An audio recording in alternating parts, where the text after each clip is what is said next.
आज हम प्रश्नावली 10.2 का क्वेश्चन नंबर 4 करते हैं। दोनों क्या हैं, छोटे छोटे प्रमेय टाइप के हैं और ये इम्पोर्टेंट भी हैं, आ सकते हैं पेपर में। क्या दिया है फोर्थ क्वेश्चन, सिद्ध कीजिए कि किसी वृत्त के किसी व्यास के सिरों पर खींची गई स्पर्श रेखाएं समांतर होती हैं।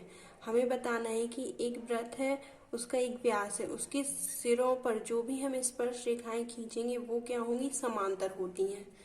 इसे हम सिद्ध करने के लिए सबसे पहले डायग्राम बना लेते हैं। ठीक है, फोर्थ क्वेश्चन है। ठीक है, सबसे पहले क्या करोगे, एक वृत्त बनाओगे।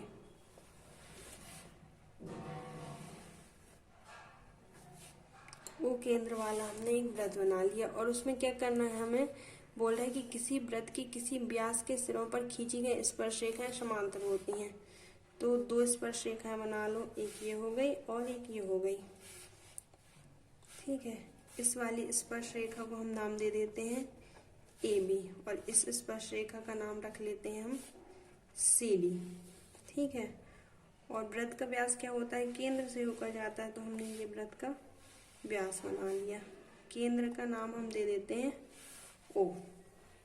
ये हमारा डायग्राम बन गया। सबसे पहले आप लिख लेना, दिया है कि दो स्पर्श रेखाएं AB तथा CD हैं, वृत्त का केंद्र O है, और फिर उसके बाद क्या लिखोगे, सिद्ध करना है। सिद्ध करना है, क्या सिद्ध करना है आपको, कि जो AB स्पर्श रेखा है वो CD के समांतर है। तो AB समांतर CD। अब क्या करेंगे, हम जानते हैं कि त्रिज्या स्पर्श रेखा पर लंब होती है ना। तो क्या हो जाएगा, ये हो गई, यहाँ से यहाँ तक की जो दूरी है ये त्रिज्या है और यहाँ से यहाँ तक की दूरी क्या है, त्रिज्या है। इस वाले पॉइंट को दे दो स्पर्श बिंदु का नाम X और उसको दे दो Y। तो त्रिज्या स्पर्श रेखा पर लंब होती है, तो इसलिए क्या हो जाएगा, कोण OXA, कोण OXA बराबर 90 अंश तथा कोण DYO,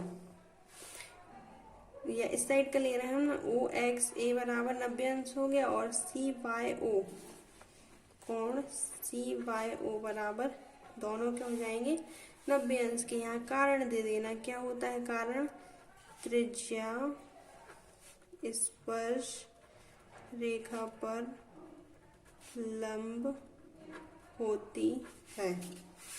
ये हो गया। अब देखिए आप, ये वाला कोण हो गया 90 डिग्री, ये वाला कोण हो गया 90 डिग्री।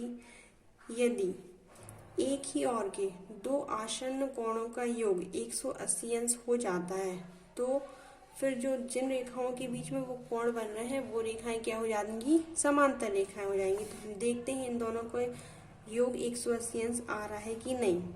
देखिए, जबकि कोण OXA प्लस कोण CYO, देखो कोण OXA और CYO ये एक ही ओर के कोण हैं और आसन्न कोण है।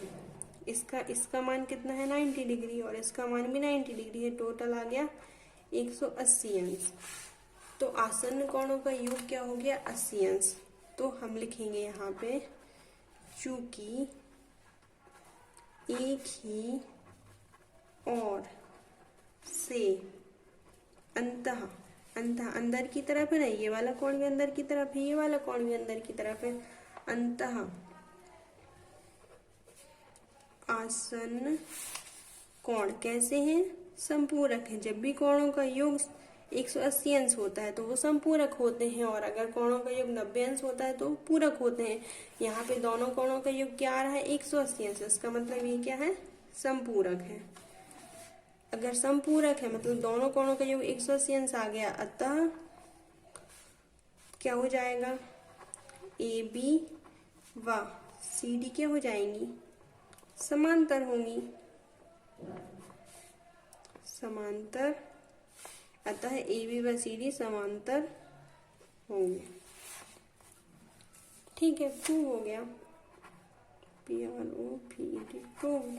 यही तो प्रूव करना था कि AB समांतर होना चाहिए CD के, क्योंकि एक ही ओर के अंतः आसन्न कोण है और इनका योग क्या है, 180 अंश है। ये देखो सरल रेखा बन रही है।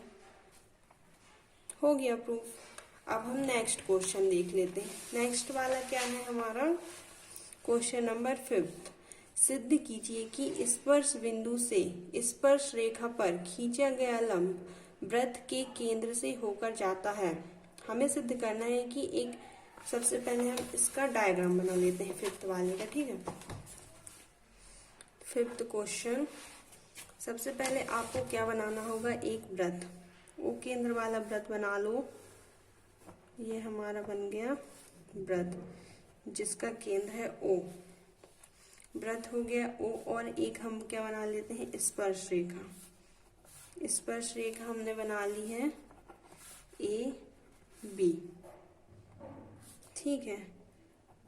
ये हो गया हमारा स्पर्श बिंदु P।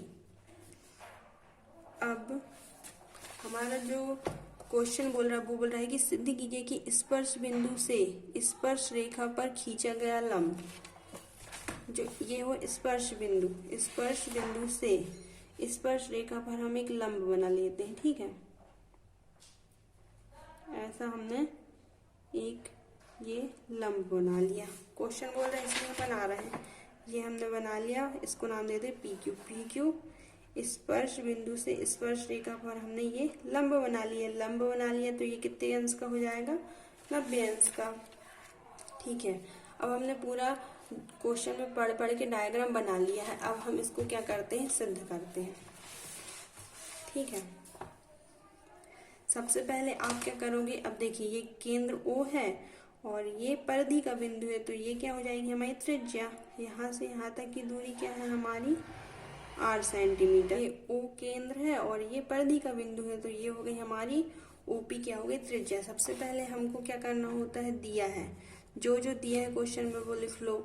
क्या क्या दिया है, AB एक स्पर्श रेखा है, वृत्त का केंद्र क्या क्या है, वृत्त का केंद्र O है, और जो PQ रेखा स्पर्श बिंदु पर क्या है, लंब है, इतना हमें दिया है।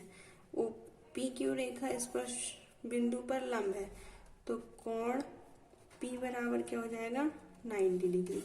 अब हमें सिद्ध क्या करना है, सिद्ध करना है, आपको सिद्ध करना है कि जो लंब PQ है, लंब PQ ये वाला लंब PQ वृत्त के, लंब PQ वृत्त के केंद्र O से जाता है।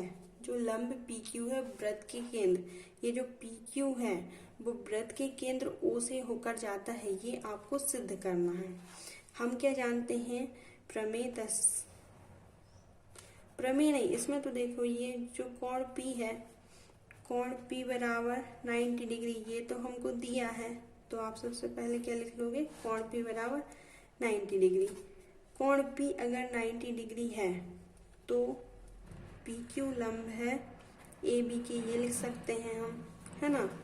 जबकि PQ रेखा में वृत्त की, देखो ये जो PQ रेखा है इसमें वृत्त की त्रिज्या समाहित है कि नहीं है, तो यहाँ लिख लीजिए जबकि PQ रेखा में वृत्त की त्रिज्या समाहित है ना। इसलिए देखो इसी PQ रेखा में क्या है, वृत्त का केंद्र भी है जो कि क्या है, O है। इसलिए इसी PQ रेखा में बिंदु O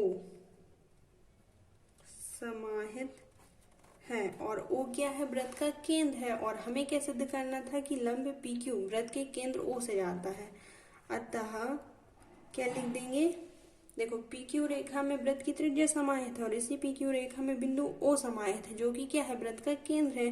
अतः सिद्ध हो गया कि स्पर्श बिंदु से स्पर्श रेखा पर खींचा गया लंब वृत्त के केंद्र से होकर जाता है। ये देखो ये जा रहा है कि नहीं PQ केंद्र से, बस लास्ट में ये पूरा प्रमेय लिख देना आप।